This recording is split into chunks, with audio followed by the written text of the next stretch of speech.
दोस्तों तो स्वागत है हमारे यूट्यूब चैनल के स्टडी। दोस्तों आज के इस वीडियो में हम बात करने वाले हैं वेरी इंपॉर्टेंट बायोलॉजी का क्वेश्चन। ये वीडियो सभी बच्चे देख सकते हैं, या आप जूनियर के हों, मिडिल के हों, सीनियर के हों, ठीक है। तो उससे पहले प्लीज़ वीडियो को लाइक से सब्सक्राइब जरूर कर दीजिएगा, क्योंकि आपके लिए मैं इतना मेहनत करता हूँ तो आप मेरे लिए इतना कर सकते हैं, क्योंकि लाइक सब्सक्राइब करना बिल्कुल फ्री ऑफ कोर्स है, ठीक है। इसमें आपका पैसा लगने वाला है नहीं। तो चलिए स्टार्ट करते हैं। वीडियो पसंद आ रही हो, वीडियो का क्वेश्चन पसंद आ रहा हो, वीडियो का कंटेंट पसंद आ रहा है, तो प्लीज़ वीडियो को लाइक सब्सक्राइब दोस्तों प्लीज़ दिल से कर दीजिएगा, ठीक है। तो चलिए स्टार्ट करते हैं पहले क्वेश्चन से। पहला क्वेश्चन है हमारा, विटामिन B12 में पाया जाता है तो क्या पाया जाता है विटामिन B12 में? तो कोबाल्ट पाया जाता है, वेरी इंपॉर्टेंट है। विटामिन सी का सबसे अच्छा स्रोत है तो आंवला है। आयोडीन की कमी से कौन सा होता है? तो आयोडीन की कमी से घेंघा रोग होता है। प्रकाश संश्लेषण क्रिया के दौरान ऑक्सीजन प्राप्त होता है तो जल के अपघटन से, ठीक है। फिर है, प्रकाश संश्लेषण क्रिया सबसे तेज किस रंग से में प्रकाश में होता है? तो लाल रंग में होता है। रक्त को थक्का बनाने में मदद करता है तो विटामिन के करता है। जो रक्त का थक्का बनने में मदद करता है विटामिन के करता है, ठीक है।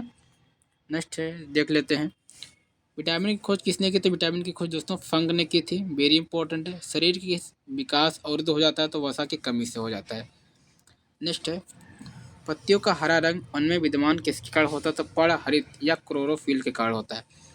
पौधों का जनन अंग है तो ये फूल है, ठीक है। पौधों का जनन अंग क्या है? तो फूल है। गाजर, मूली, चुकंदर, सलगम, शकरकंद क्या है दोस्तों? ये जड़ है, ठीक है। ये आपको याद रख लेना है, मोस्ट इम्पोर्टेंट है। अगला है, अदरक, हल्दी, आलू, प्याज, लहसुन ये क्या है? तो ये भूमिगत रूपांतरित तना है। ये पूछा जा सकता है कि भूमिगत रूपांतरित तना क्या है? तो आगे अगर आपके पास अगर आपको याद है अदरक, हल्दी, आलू, प्याज, लहसुन, तो आपको टिक लगा सकते हैं राइट आंसर पर, ठीक है।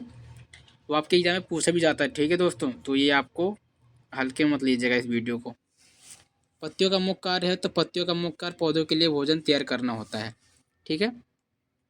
अगला है, घाव भरने में मदद करती है तो लसीका जो होती है घाव भरने में मदद करती है। शरीर के अंदर रक्त का थक्का किस प्रोटीन का कारण नहीं बनता? तो हिपैरिन, ठीक है, हिपैरिन।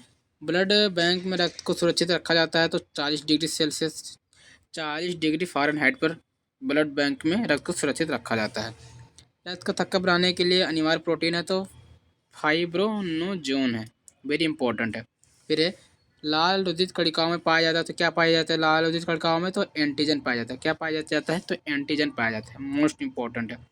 फिर अगला है, एक प्रकार की प्रोटीन है जो रक्त प्लाज्मा में पाया जाता है तो एंटीबॉडी।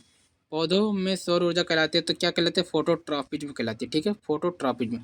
कोशिका का अध्ययन तो सबको पता है, साइटोलॉजी कहता है, क्या कहता है? और कोशिका की खोज किसने की? कोशिका के केंद्र की खोज किसने की? आपको कमेंट करके बताना है, मोस्ट इंपॉर्टेंट वीडियो का ये क्वेश्चन है।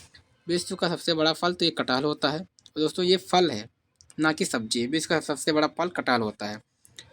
प्रोटीन का फैक्ट्री सबको पता है, राइबोसोम कहते हैं, ठीक है। अगला है, पर हरी जिसे हम क्लोरोफिल बोलते हैं, जिसके कारण पत्तियों का हरा रंग होता है। पर के केंद्र में पाया जाता है तो मैग्नीशियम धातु पाया जाता है। क्या पाया जाता है? मैग्नीशियम धातु। अगला है, हरित लौक में क्लोरोफिल के अलावे पदार्थ भी पाया जाता है तो कैरोटीन तथा जैंथोफिल पाया जाता है। जेनेटिक शब्द का प्रयोग सर्वप्रथम किसने किया? तो डब्ल्यू वाटसन 1905 में किया था। हरा प्रोटोजोआ कहा जाता है तो यूग्लिना को कहा जाता है। क्या किसको कहा जाता है हरा प्रोटोजोआ? तो यूग्लिना को कहा जाता है। अगला है, भूमिगत पर पाया जाने वाला प्रथम पौधा है तो ब्रायोफाइट्स है। क्या है? ब्रायोफाइट्स। वनस्पति विज्ञान का जनक कहा जाता है तो थियोफ्रेस्टस को कहा जाता है। मोस्ट इंपॉर्टेंट है दोस्तों। वीडियो पसंद आ रही हो दोस्तों तो लाइक शेयर सब्सक्राइब जरूर कर दीजिएगा, ठीक है। लाइक शेयर सब्सक्राइब जरूर कर दीजिएगा और मुझे इंस्टाग्राम पर फॉलो कर लीजिएगा, क्योंकि इंस्टाग्राम के मैंने डिस्क्रिप्शन बॉक्स में डाल दिए। मोस्ट इंपॉर्टेंट आपको ये मैंने बता दिया, ठीक है। तो ये प्लीज़ ये प्रोसेस फॉलो करते रहना हर वीडियो में जो मैं बताऊँ। लाइक करना है आपको पहले, सब्सक्राइब अगर आप कर दिए हैं तो थैंक्स दिल से। इंस्टाग्राम फॉलो कर लिए हो तो कोई भी क्वेश्चन आप मुझसे पूछ सकते हैं। मेंडल ने शोध के लिए किस पौधे का प्रयोग किया था? तो मटर के पौधे का। प्रकाश संश्लेषण में क्या होता है? केवल दिन में होता है। प्रकाश संश्लेषण केवल दिन में होता है, आपको पता होना चाहिए। वायरस द्वारा होने वाला रोग है तो एनोफ्लुएंजा है। क्या है दोस्तों? एनोफ्लुएंजा।